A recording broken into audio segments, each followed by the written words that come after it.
할렐루야.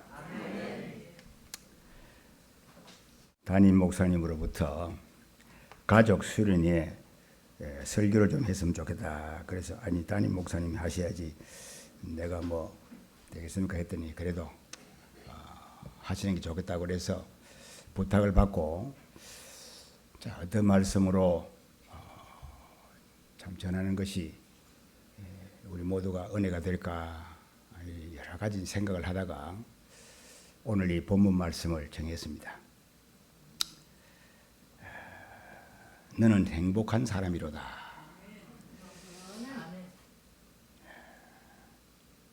한번 다 같이 해봅시다. 너는 행복한 사람이로다. 나는 행복한 사람이다. 신명기 33장은 하나님의 사람 모세가 죽기 전에 마지막 사명으로 이스라엘을 위해서 축복한 내용입니다. 그 축복한 내용의 말씀 마지막을 어떻게 말씀하느냐. 오늘 이 본문 내용이에요. 한번 다 같이 읽어보겠습니다. 시작. 이스라엘여 너는 행복한 사람이로다. 여호와의 구원을 얻은 백성이다.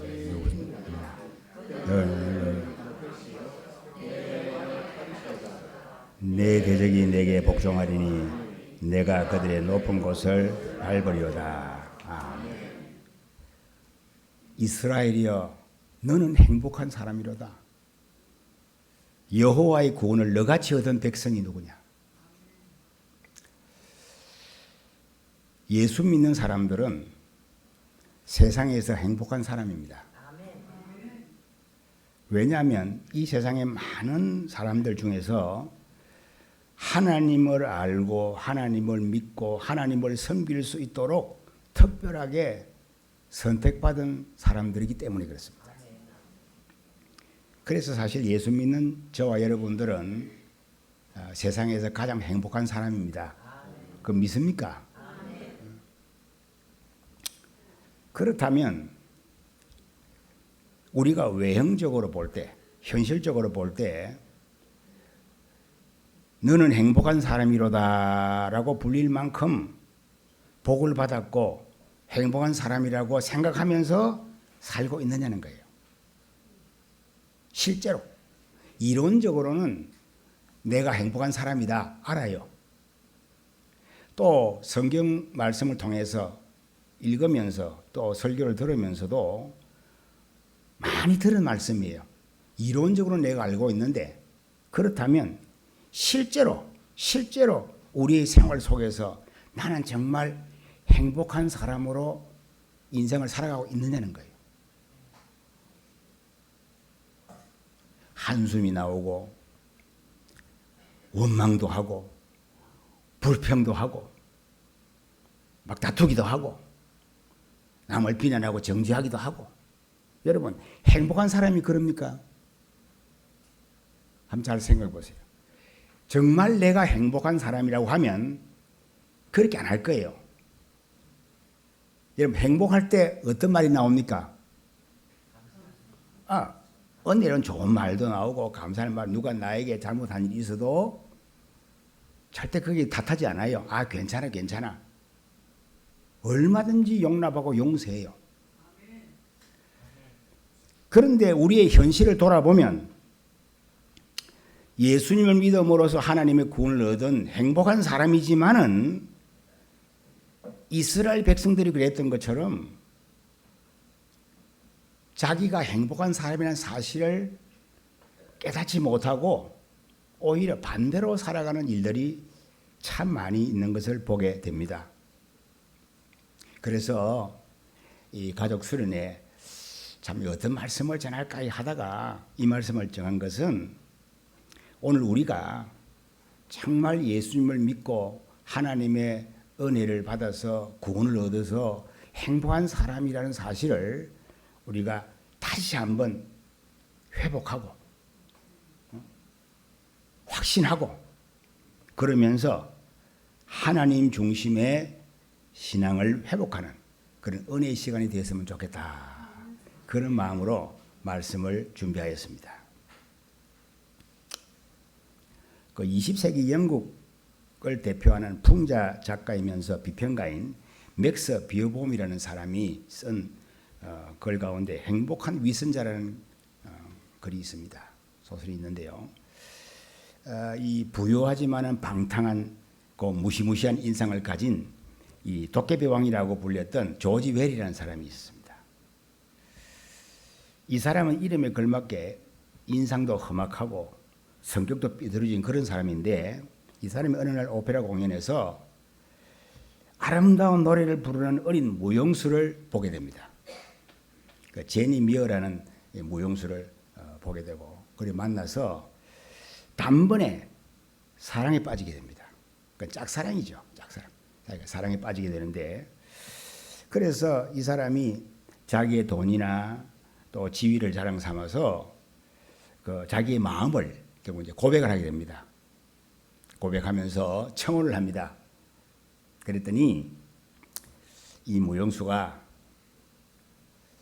당신 같은 사람과 난 결혼할 수 없습니다. 나는 성자와 같은 아름다운 얼굴을 가진 남자와 결혼하겠습니다. 이러면서 거절해버립니다.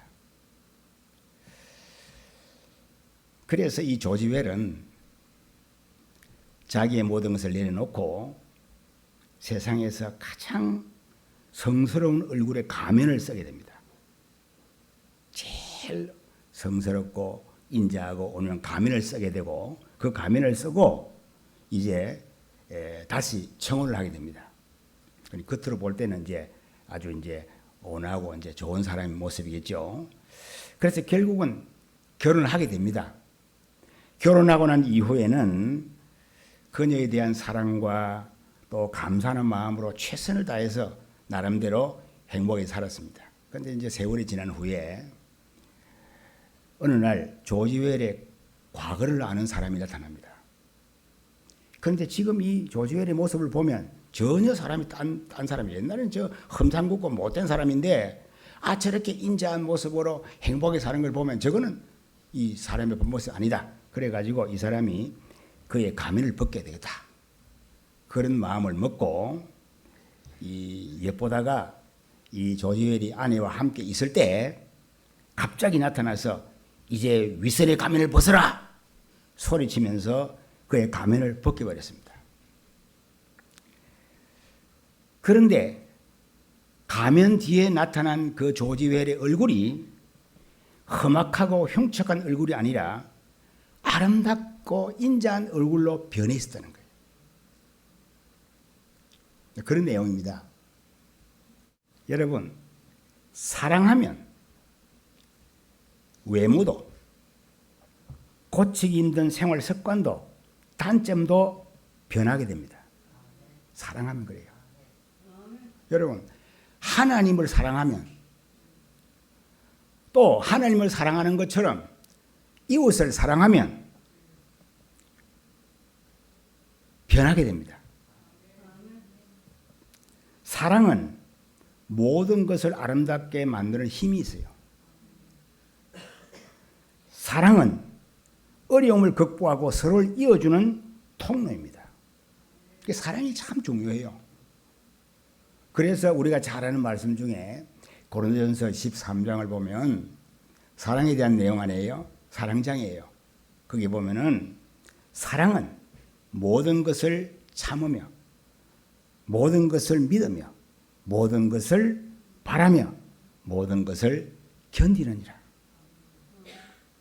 그러면서 그런즉 믿음, 소망 이 세 가지는 항상 있을 것인데 그 중에 제일은 사랑이라. 사랑이라. 여러분, 신앙생활 하면서 사랑하고 감사하며 아름답고 인자한 모습으로 변해가는 것은 우리에게 매우 중요한 것입니다. 저와 여러분들이 신앙생활 하면서 항상 변해야 됩니다. 어떤 모습으로 변해야 됩니까? 사랑하는 사람으로 변해야 돼요. 사랑하고 감사하고 아름답고 인자한 모습으로 변해야 된다는 거예요. 이런 변화는 우리 개인에게도 또 가정에도 교회에도 또 신앙의 예를 공동체 안에서도 반드시 일어나야 되는 거예요. 그걸 우리가 신학적인 용어로 말하면요, 성화라고 합니다. 성화. 우리가 구원을 설명할 때 여러 가지 이제 단계를 설명하면서 성화라는 개념이 있어요. 우리가 예수 믿었다고 단번에 달라지는 거 아니에요. 점차적으로 점점 닮아가는 거예요. 누굴 닮아갑니까? 하나님을 닮아가는 거예요.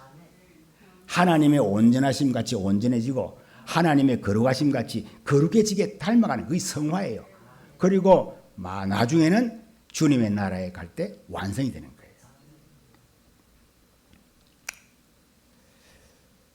여러분, 오늘 우리의 신앙생활에 이런 변화가 일어나야 되는 거예요. 이런 변화가 일어나는 것이 뭐냐? 회복이에요. 신앙의 회복이고 부흥인 것입니다. 여러분들 뭐 부흥 하잖아요. 어떤 것이 부흥입니까? 뭐 박수치고 큰 소리하고 기도하고 막 열정적으로, 여러분 그게 부흥입니까? 물론 부흥하는 모습은 그런 정적인 모습으로 나타날 수 있지만은 부흥의 가장 중요한 것은 뭡니까? 근본적인 변화라는 거예요. 성경에 보면요, 하나님의 거룩하심 같이 너희도 거룩하라. 아버지의 온전하심 같이 너희도 온전하라. 이렇게 변화되는 것이 부흥인 것입니다.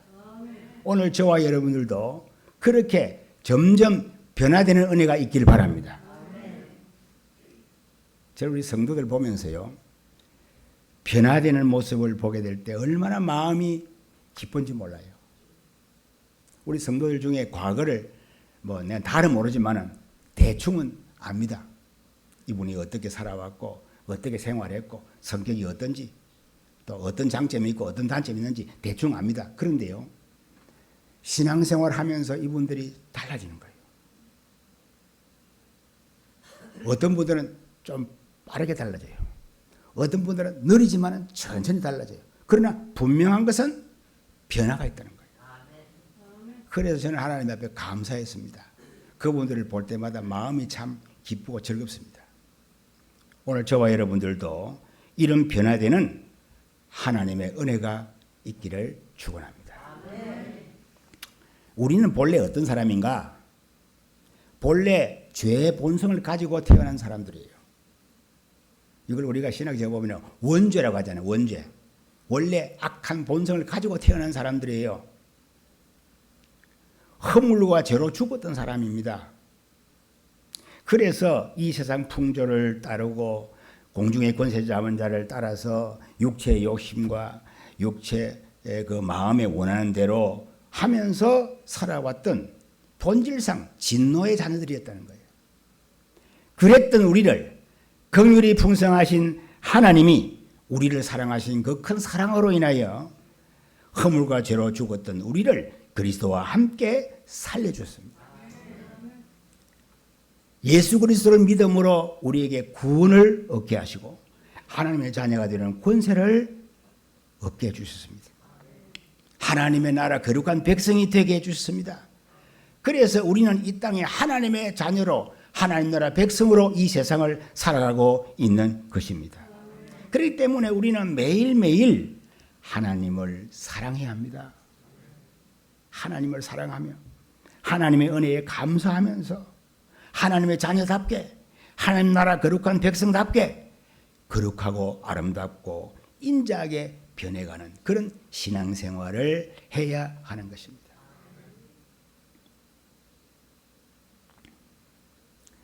자, 오늘 본문을 한 번 더 읽어봅시다. 본문 한 번 더.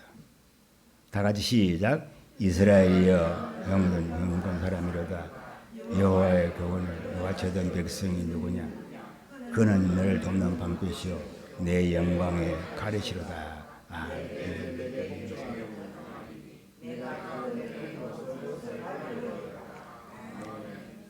하나님이 구원 얻은 사람들은 행복한 사람입니다. 자, 그렇다면 아까 서두에서도 이야기했지만은 하나님의 구원 얻은 여러분들이 행복한 사람답게 사랑하고 감사하고 행복한 인생을 사느냐는 거예요. 잘 안 된단 말이에요, 이게. 그렇게 이론적으로는 알고 있는데 실제로는 잘 안 되더라는 거예요. 왜 그럴까요? 인생을 살아가면서 어렵고 힘든 일이 많다 보니 그만 이론적으로는 내가 그 사실을 아는데 실제로 그것을 잊어버리는 거예요. 현실 문제에 얽매여 가지고. 그러다 보니까 이론적으로는 내가 알고 있지만 현실적으로는 행복한 사람으로 살지 못하는 거예요. 무슨 일이 있으면 원망도 하고 불평하기도 하고 뭐 그러면 사는 거예요. 뭐 사랑하고 용납하고 뭐 우리가 얼마나 잘 압니까? 하나님이 우리를 사랑했으니 우리도 사랑해야 된다. 하나님이 우리를 용서했으니까 용서해야 된다. 여러분 모릅니까? 얼마나 많이 들었습니까? 귀에 못이 박히도록 해요. 저도 설교할 때 귀에 못이 박히도록 이야기를 했어요. 그런데도 우리는 그 사실을 인지하지 못한다는 거예요. 그래서 오늘 이 말씀은 이러한 우리의 신앙을 일깨워 회복시켜 주시는 말씀이다. 나는 그렇게 믿습니다.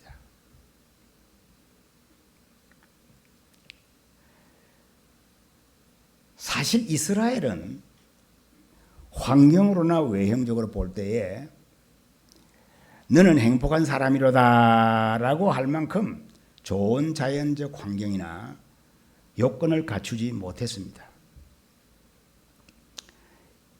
이스라엘이 하나님께 약속받은 가나안 땅은 젖과 꿀이 흐르는 땅이라고 하지만은 그러나 현실은 너무 메말랐을 뿐 아니라 면적도 넓지 않았습니다. 그에 비해서 애굽 사람들이 사는 땅은 광활한 평야에다가 하천도 있고 강도 있고 그래서 지수사업만 잘하면은 비가 장기간 오지 않아도 한동안은 걱정할 것 없는 그런 아주 좋은 자연 환경을 갖춘 비옥하고 풍요로운 그런 곳이었습니다.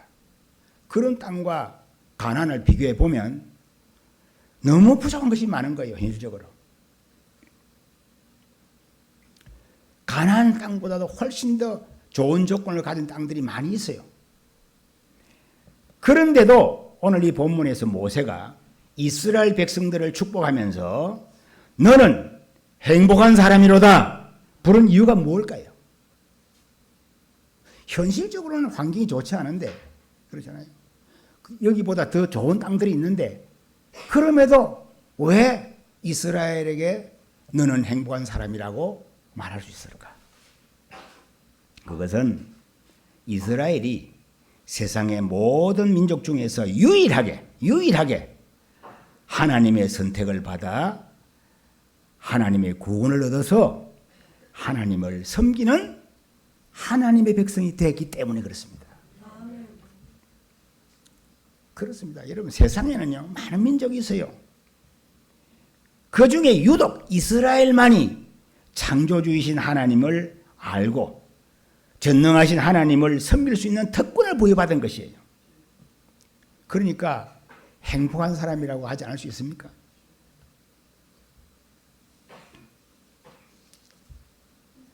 이스라엘 섬기는 하나님이 어떤 분이십니까?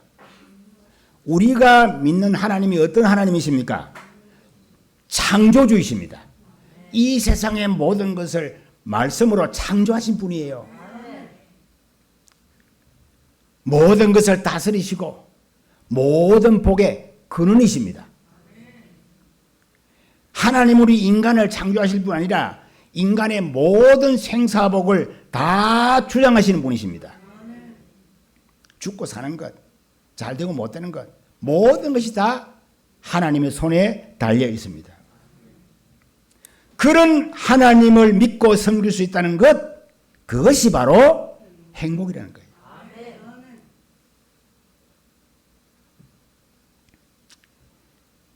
그렇기 때문에 이스라엘이 기업으로 받은 가나안 땅이 비록 메마른 땅임에도 불구하고 젖과 꿀이 흐르는 땅이 될 수 있다는 것은 전능하신 하나님께서 이스라엘과 함께 계시고 이스라엘에게 복을 주시고 이스라엘에게 풍성한 결실을 거두게 하시기 때문인 것입니다.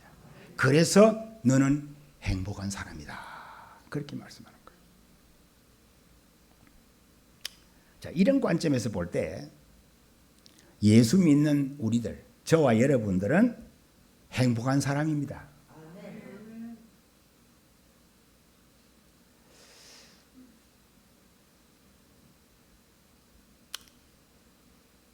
왜냐하면 우리는 이스라엘 민족이 그랬던 것처럼 세상의 많은 사람 중에서 창조주이신 하나님의 선택을 받아서 예수님을 믿고 그래서 하나님을 알고 하나님을 섬기는 사람들이 된 것입니다. 이 특별하게 선택받은 사람들이라는 거예요. 우리가 하나님의 백성이 되고 하나님을 섬긴다는 것은 내가 원한다고 되는 게 아니에요. 여러분 전도해보면 어떻습니까? 내가 거창히 설명을 잘하고 자기가 예수 믿으라고 그러면 그 사람들이 잘 믿습니까? 왜 그럴까요? 그것은 오직 하나님의 택함 받은 사람만이 하나님을 섬길 수 있기 때문에 그런 거예요. 그래서 바울이 복음을 전도할 때에 많은 사람들에게 전도했습니다. 그러면서 거기 그런 내용이 있어요. 영생을 많은 사람의 복음을 들었지만은 영생을 주시기로 작정된 자는 다 믿더라. 이 말을 또 바꿔 말하면 작정되지 않는 사람은 안 믿는 거예요. 오늘 저와 여러분들이 예수 믿는다는 것은 하나님의 택하심을 받은 사람들이기 때문에 믿게 됐다 그 말이에요. 그래서 행복하다는 거예요.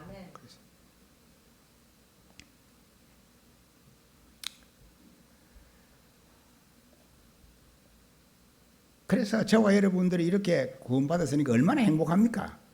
이걸 생각해 보면요, 깊이 묵상해 보면은, 야, 나 참 행복하다. 이제 뭐 다른 거 걱정 없다. 이러면서 즐거울 텐데, 이걸 잊어버리는 거예요. 잊어버리고 사는 겁니다. 왜? 현실만 바라보다 보니까 이스라엘 백성들이요, 매일매일 하나님의 은혜를 받고 하나님의 기적 같은 은혜를 경험하면서 살아가지만은요, 왜 그 사람들이 광야에서 원망 불평하고 파탐 입만 벌렸다면 죽겠다는 소리가 나왔을까요? 왜 그랬을까요? 광야의 어려움만 보기 때문에 그런 거예요. 광야를 걷던 그들과 함께 계시는 하나님을 보지 않는 거예요. 낮에는 구름으로 그들을 앞서 인도하시고 밤에는 불기둥으로 그들을 인도하시는 하나님을 보지 않는 거예요. 오늘 저와 여러분들이 하나님을 믿고 섬길 수 있는 것이 얼마나 큰 은혜와 축복인지를 깨닫는 시간이 되시기를 바랍니다. 이걸 매일매일 여러분 묵상하면서요, 잊지 않고 살기를 바랍니다. 인생의 가장 절박한 문제가 뭘까요? 인생의 가장 절박한 문제. 여러분 뭐가 제일 절박합니까? 먹고 사는 거. 죽음의 문제입니다.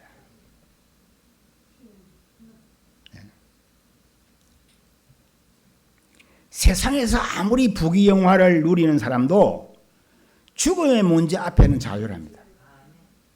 여러분도 그렇잖아요. 여러분도 평소에 있다가 죽는다 하면 벌벌 뜹니다. 그렇잖아요. 아니, 한 번 죽는 것은 정하신 것이고 정하신 건데, 지금 죽거나 내일 죽거나 1년 뒤에 10년 뒤에 죽거나 100년 뒤에 죽거나 한 번 죽는 거는 정하신 건데, 죽는다는데 왜 그리 두렵습니까? 왜 그럴까요? 여러분 안 두렵습니까? 더 살고 싶죠? 요새는 120세 시대라고 하는데 120은 살아야 안 되겠나?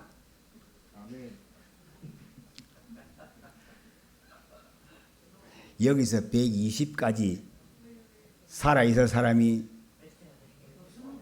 아이고, 그건 모릅니다.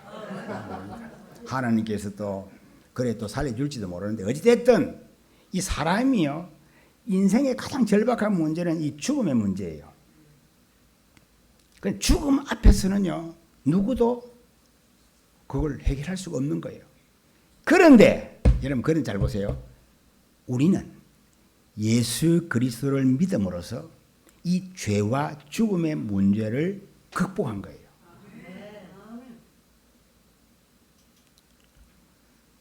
그래서 다시는 눈물과 고통이 없는 영원한 하나님 나라에서 영생한 삶을 얻게 됐다는 거예요. 행복 안 합니까?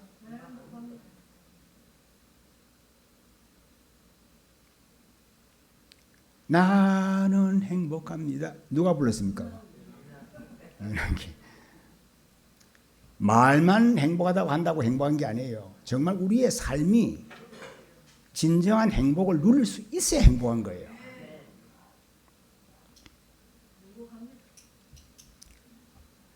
그렇기 때문에 비록 세상에서 환난이나 고난이나 시련을 겪으면서 외형적으로는 볼품없고 약하게 보일지라도 복의 근원 되신 창조주 하나님이 우리의 하나님이시기 때문에, 우리의 아버지가 되시기 때문에 우리는 존귀하고 강하며 행복한 사람인 것입니다.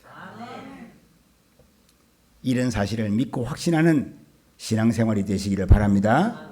가족 수련회를 여러분 우리가 진행하면서요, 이것만 회복하면, 이것만 회복해도 은혜 받는 겁니다. 그래, 이걸 잊어버리지 말고 항상 기억하며 살면요, 여러분들의 삶에 은혜가 더욱 넘치게 될 줄 믿습니다. 자, 그러면 이런 행복한 사람이 행복한 삶을 살기 위해서는 그러면 어떻게 하면 될까? 어떻게 하면?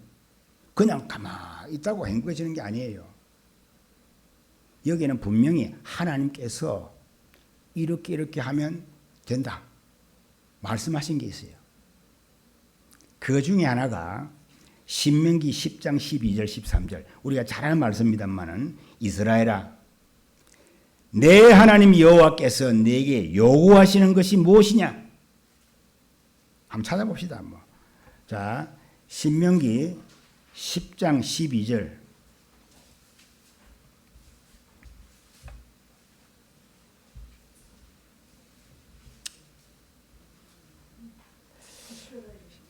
신명기 10장 12절부터 16절까지 우리 다 같이 읽고 있다. 시작. 이스라엘아, 내 하나님 여호와께서 내게 요구하시는 것이 무엇이냐? 곧 내 하나님 여호와를 사랑하 경외하며 그의 모든 도를 행하고 그를 사랑하며 마음을 다하고 뜻을 다하여 내 하나님 여호와를 섬기고 오늘 내게 행복을 위하여 내게 명하는 여호와의 명령과 규례를 지킬 것이 아니냐? 하늘과 모든 하늘의 하늘과 땅과 그 위의 만물은 본래 내 하나님 여호와께 속한 것이로되 여호와께서 오직 내 조상들을 기뻐하시고 그들을 사랑하사 그들의 후손인 너희를 만중에서 택하셨음이 오늘과 같으니라. 그러므로 너희는 마음에 할 일을 행하고 다시는 목을 곧게 하지 말라. 아멘. 여러분, 오늘 이 말씀은요, 우리가 많이 접한 말씀입니다만은 이 말씀을 마음에 잘 새겨두시기를 바랍니다. 하나님께서 내 행복을 위하여 요구하는 게 뭐냐? 뭘 요구하시느냐? 여기에 간략하게 보면 첫째 요구는 하나님을 경외하라는 겁니다. 경외하라. 이 경외하라는 단어는 두려움과 존경심의 의미가 복합된 표현인데요. 하나님에 대한 존경심과 두려운 마음이 있어야 하나님을 경외하고 섬길 수가 있는 것입니다. 그래서 성경에 보면요, 여호와를 경외하는 것이 지식의 근본이다. 여호와를 경외하는 것이 지혜의 근본이다. 거룩하신 자를 아는 것이 명철이니라 그랬습니다. 사람들은요, 행복을 혼동하고 있어요. 행복을 많이 가진 것과 혼동하는 경향이 있습니다. 많이 가지면 행복할 것이다. 그런데 여러분, 많이 가진 것과 행복은요, 다릅니다. 전혀 다릅니다. 많이 가진 사람도 불행한 사람이 있고, 소유가 적어도 행복한 사람이 있습니다. 그러니까 행복은 소유의 많고 적음이 아니에요. 그걸 비례하지 않습니다. 사회적인 지위가 높고 낮고가 비교하는 게 아니에요. 행복한 사람은 창조주이신 하나님이 나와 함께 계시고 나에게 은혜를 주시고 도와주시고 인도하시고 붙들어 주시고 복을 주심을 믿고 확신하는 사람들이에요. 세상 끝날까지 전능하신 하나님께서 나와 함께 하신다. 그것을 믿고 확신하는 사람들이 행복한 사람들이에요.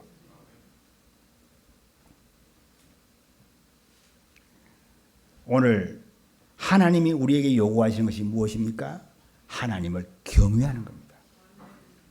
항상 하나님을 향한 존경함과 존경심과 두려움을 가지고 하나님을 믿고 하나님을 사랑하고 하나님의 그 뜻에 순종하는 성도다운 신앙생활이 되시기를 바랍니다. 그러면 행복합니다. 여러분 이거요, 저도 그렇습니다. 저도 인생을 살아가면서 이런 하나님을 항상 머릿속에 두고 기억하면 행복해요. 걱정 없어요. 미래에 대한 걱정이나 뭐 현실의 걱정 그런 하나도 없어요. 그런데요, 잠시 그 생각을 멈추고 세상의 현실을 보면 그 순간부터 답답해져요. 여기서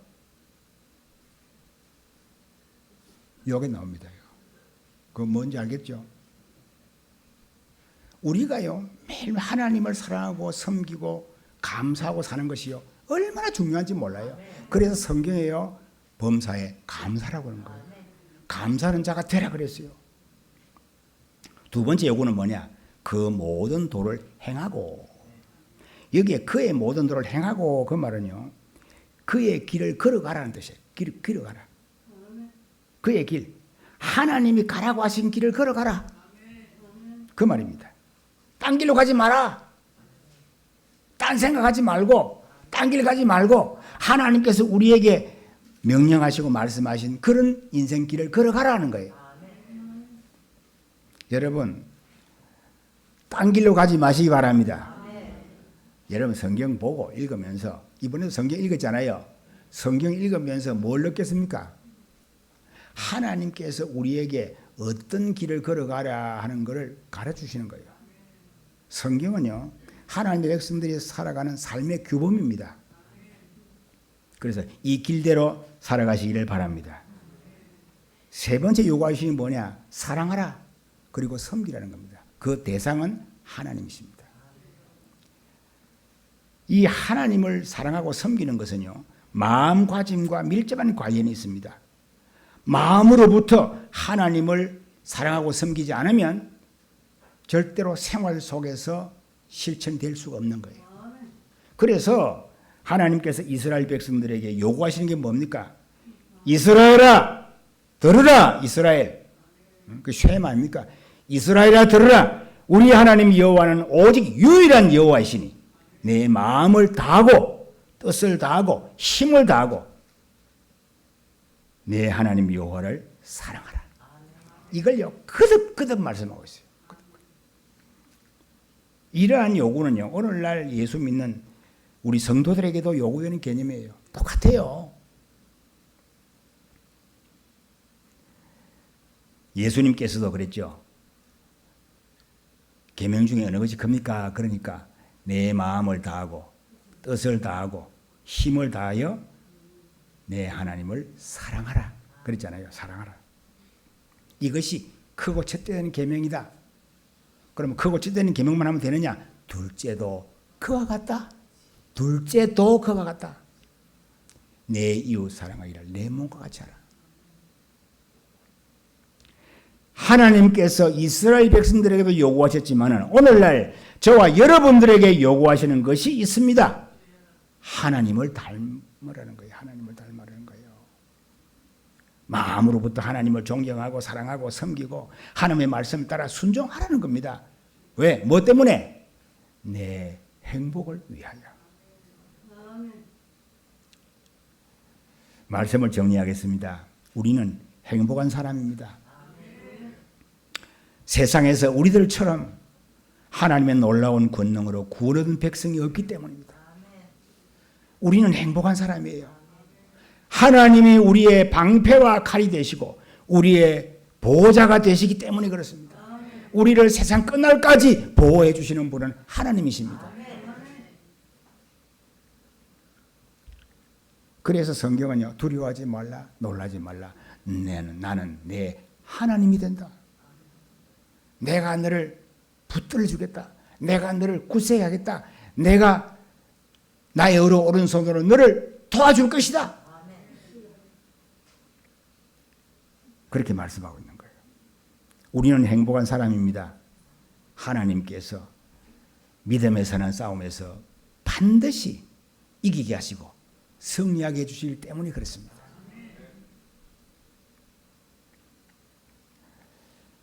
하나님께서 우리 행복을 위하여 요구하신 말씀들을 매일매일 실천하면서 내가 세상에서 제일 행복한 사람이라는 사실을 회복하고 어떤 환경 속에서든지 하나님의 구원된 백성이 된 것을 기뻐하고 기도하면서 하나님과 늘 교통하고 동행하면서 범사에 감사하는 은혜가 여러분들에게 임하시기를 주님 이름으로 축원합니다.